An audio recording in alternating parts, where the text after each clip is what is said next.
Some of the DVDs I've been giving tours of the different nerd rooms as a bonus feature. Well, this time I'm going to show you the nerd room from 2006. But even more so, I'm going to tell you a little story of how you changed my life. I get emails all the time telling me how I changed other people's lives by making these videos and providing all this entertainment. Well, you've done the same for me, for all the support you've given me, and I'll explain that more at the end. But anyway, of all the rooms where the nerd episodes were ever filmed, this was a really important one because this is kind of where it started. This was the year when the nerd became a sensation on YouTube.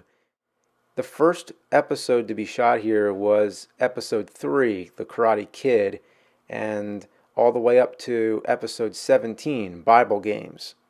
This room was never actually dedicated to the nerd episodes. It was just another room in my apartment. That room was just kind of a mess. There were beanbags and a hammock, and I was lucky to have a good amount of space in that apartment to even do that kind of thing. The video game collection just started as a corner in that room. I didn't have much of a collection at the time because I sold most of my old games. Some of them I still kept, like if you look in that little kitten bag right there, that's my entire Atari 2600 collection at the time. Those were all the games that I owned since I was a kid. So like I said, it was just a corner originally, just something where after a hard day of work I'd come home and maybe play a little Contra or something. So it was kind of just a little dedicated nostalgia corner.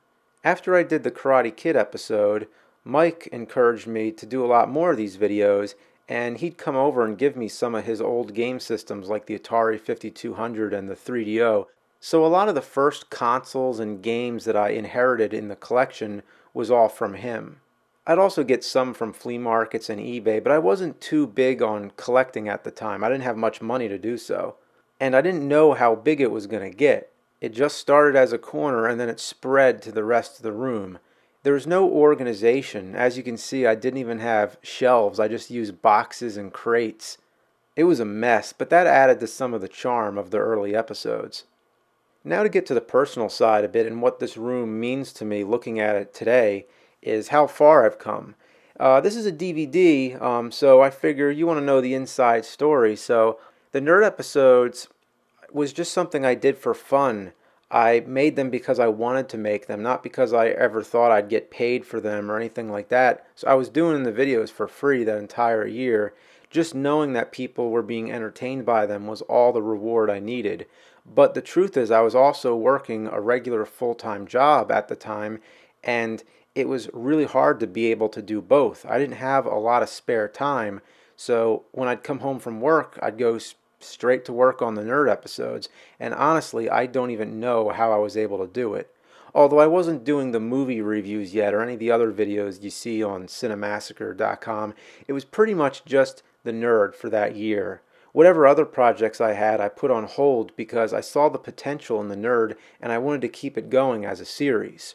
But with the full-time job, it got harder and harder to be able to do that and tend to my personal life, which was kind of falling apart. My girlfriend made a lot of sacrifices to live with me at that apartment.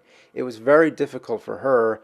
We lived away from our family and our friends, and it was all because of the job I had, which was sucking me dry, which I think most people feel that way about their jobs. But this one in particular caused me a lot of unwarranted stress. Not to get into all the details, but the situation at that place was very bad and I had to quit. Leaving the job meant having to find another place to live, but that's what I did. This is what the place looked like before I moved out, and I do miss that place because it was a nice apartment. But I was broke.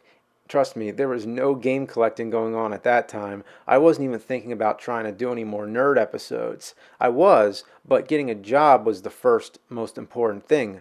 I had to work as a freelancer and give up my health insurance. I took different editing jobs and finally was able to start working out some deals to monetize the nerd episodes.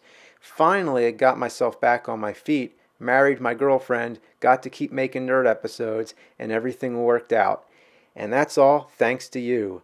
Thanks for buying the DVDs, even just for watching the episodes online, for giving me all the games to review, for sending me fan art, fan songs, for all the things you've done. Thanks a lot for getting me through a rough time, for helping me to make improvements in my life and to do what I enjoy doing. Thanks a lot.